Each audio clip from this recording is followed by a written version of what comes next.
Tapi oke, terlambat nggak apa-apa. Yang penting nanti aspirasi ini bisa disampaikan dan bisa menggelinding lebih kencang lagi dalam waktu beberapa minggu atau beberapa bulan ke depan, insya Allah. Hanya yang punya, kan berarti dia tidak mengakui. Padahal nanti Mas Roy akan sampaikan 99,9% firm akun itu milik Presiden.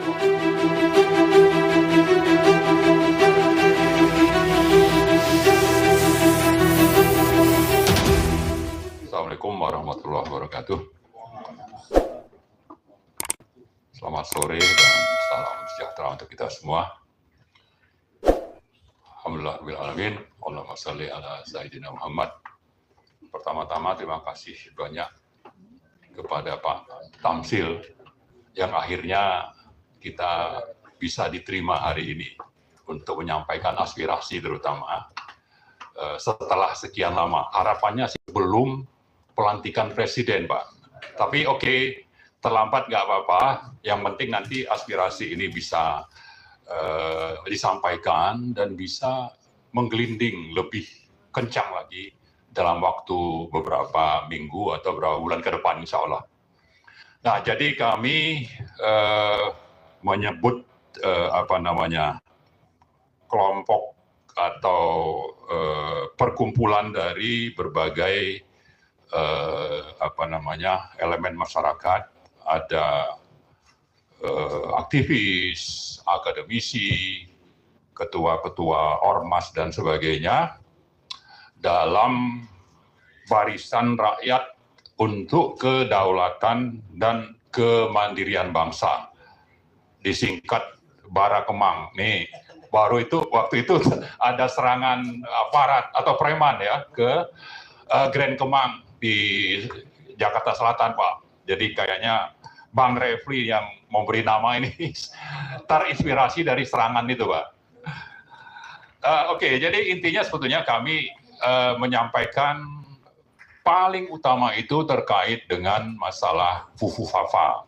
Mungkin ada isu kedua soal yang terkait dengan presiden sebelumnya, tapi itu mungkin hal yang kedua lah. Yang pertama lebih kepada masalah Fufu Fafa, dan karena itu nanti yang diharapkan akan menyampaikan berbagai hal terkait dengan isu ini adalah pertama Bang Refli, kemudian nanti Mas Roy Suryo, Bu Tifa, dan setelah itu nanti saya kira akan banyak juga informasi atau aspirasi yang akan disampaikan oleh teman-teman lain yang kalau kami buat daftar, sebetulnya itu cukup banyak yang mendukung, lebih dari 70 orang. Lalu untuk hari ini kami usulkan sekitar 40 orang, tapi mungkin tidak datang semuanya. Tapi ada yang menggantikan. Tapi saya kira tidak akan bicara semua, Pak. Paling ya sekitar, paling banyak itu sekitar 10 orang. Nah, karena itu kami akan mempersilakan teman-teman. Pertama sekali saya kira dari Bang Refli. Kami silakan. Makasih Bang Marwan, yang saya hormati. Saya bilangnya Daeng, tapi kalau bilang Puang saya itu Puang juga saya. Karena Puang itu makomnya lebih tinggi ya. Puang Tamzil Lindrung, kemudian Pak Hakim, Pak siapa tadi lupa saya, Pak Seno ya, Pak Henok ya, dan Pak Zofian. Makasih banyak sudah diterima kami. Jadi pembagian tugasnya saya mau bicara aspek hukum tata negaranya langsung saja, waktu tidak banyak. Jadi Puang Tamzil sebenarnya dan bapak-bapak ini sangat relevan kalau seandainya kita diterima sebelum pelantikan. Kalau setelah pelantikan sebenarnya fungsi DPD-nya agak berkurang. Karena kita tadi berpikir DPD bagian dari MPR, seluruh anggota DPD adalah anggota MPR, dan kita berharap bahwa wakil presiden terpilih, saya selalu ingat Fufu Fafa, wakil presiden terpilih Gibran Rakabuming Raka tidak dilantik dengan 3 alasan. 1, alasan yang sifatnya konstitusional, dia sudah melakukan perbuatan tercela dengan Fufu Fafanya itu. Tercelanya tidak hanya 5 atau 10 tahun yang lalu, tapi sampai hari ini, yaitu tidak mengakui, bahkan melakukan kebohongan publik. Ketika dibilang, Fufu Fafa siapa? Takon Seng Due katanya. Tanya yang punya. Kan berarti dia tidak mengakui. Padahal nanti Mas Roy akan sampaikan 99,9%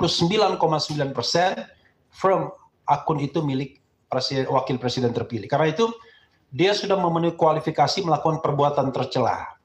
Nah, nanti Dr. Tifa akan bicara mengenai soal pasal dalam konstitusi. Awalnya pasal dalam undang-undang.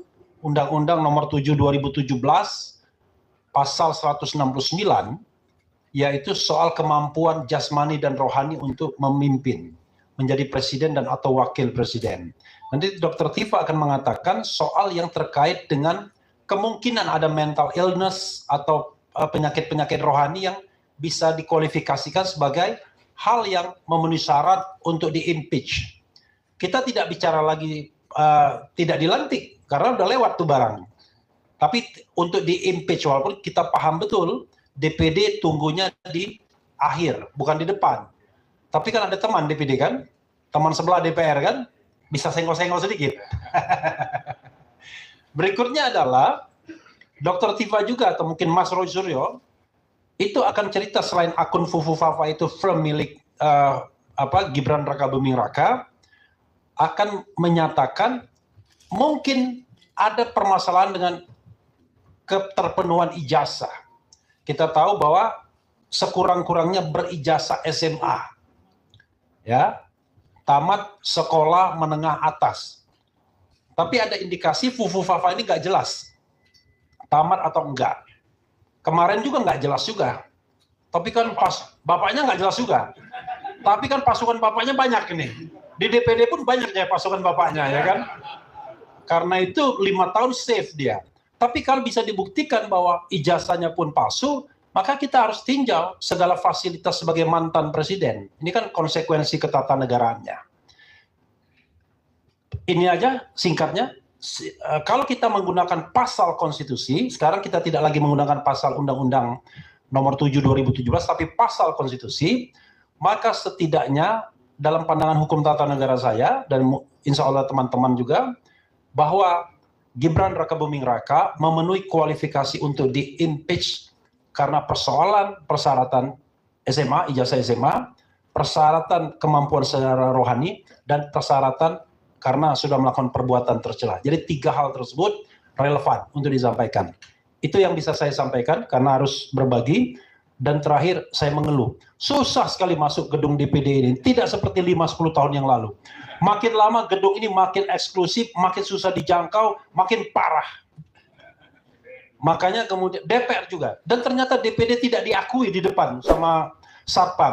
Yang diakui kami pegawai DPR katanya, bukan pegawai DPD. Wabillahi taufiq wal hidayah. Wassalamualaikum warahmatullahi wabarakatuh.